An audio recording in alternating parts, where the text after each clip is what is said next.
When I was around 13, I invited my friend Billy to sleep over. We spent the night in my room, our conversation drifting into the eerie, unsettling territory of ghosts and the paranormal.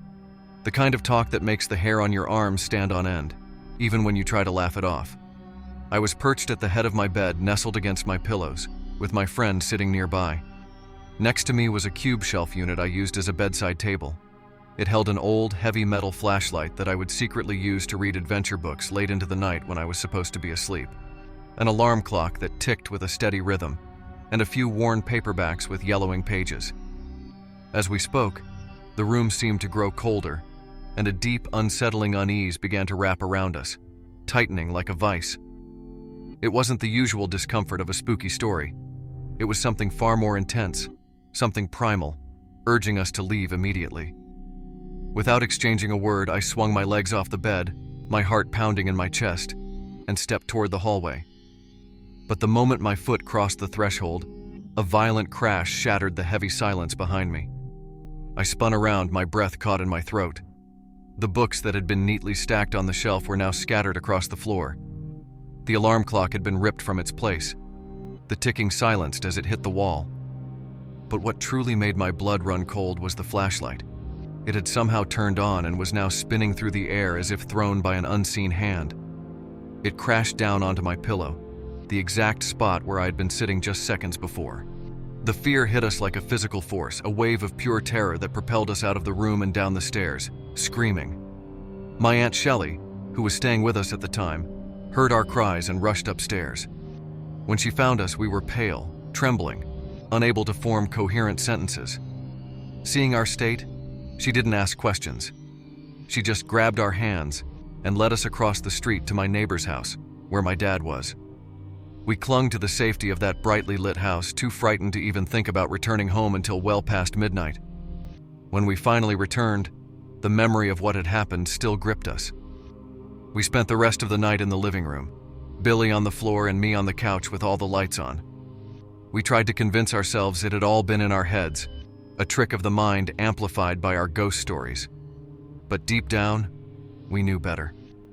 The unease lingered, a dark shadow in the corners of our minds that no amount of light could chase away.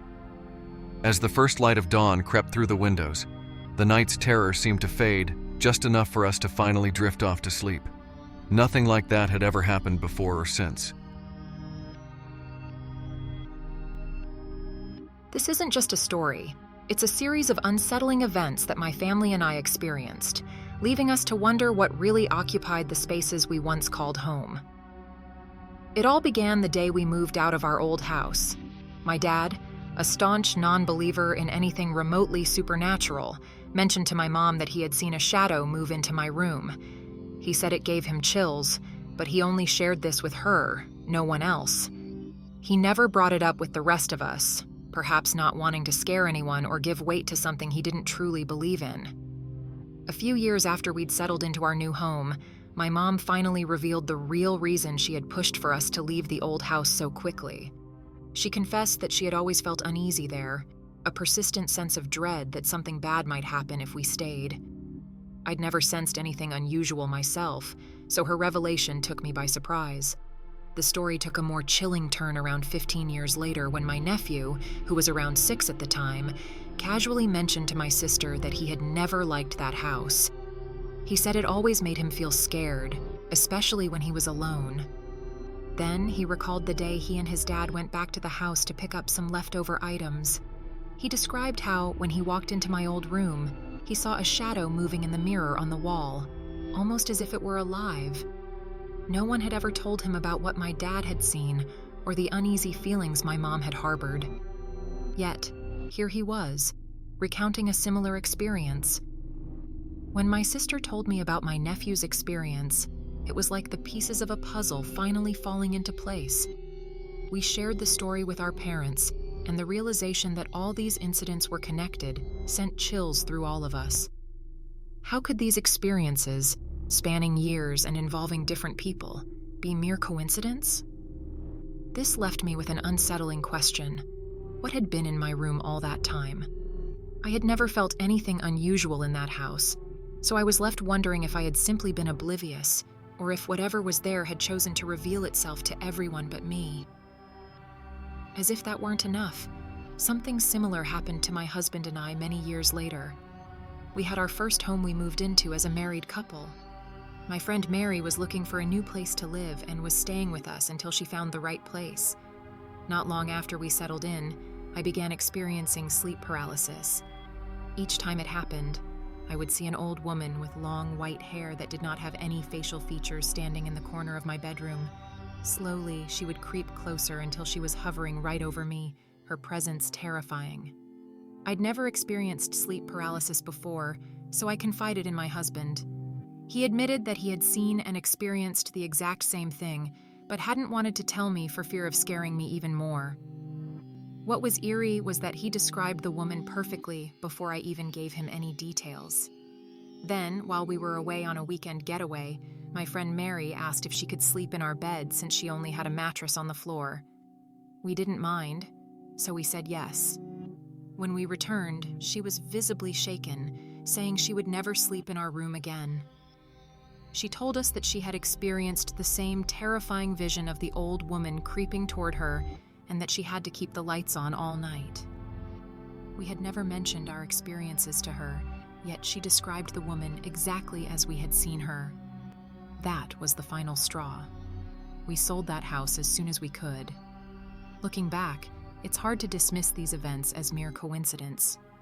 Whether we believe in the supernatural or not, these experiences have left us with more questions than answers, and a deep, unsettling feeling that maybe, just maybe, something unexplainable was with us or me all along.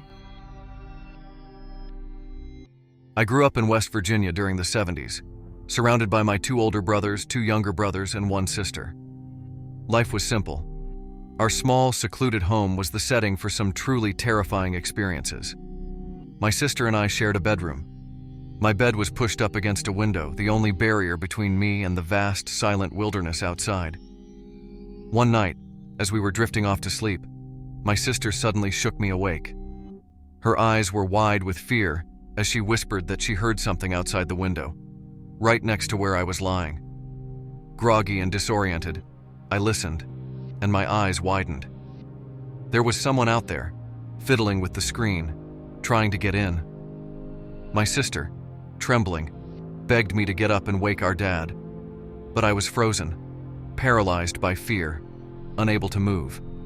She was closer to the foot of the bed, so I told her to go. The intruder must have heard our frantic whispers because, just as she was about to open the bedroom door, we heard him retreat into the night.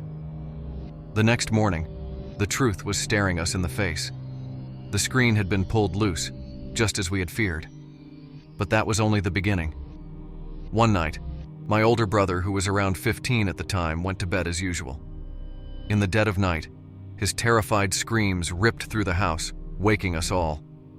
When we burst into his room, he was pale and shaking. He told us that something had jolted him awake, and when he opened his eyes, he saw a figure standing at the foot of his bed, near the old armoire.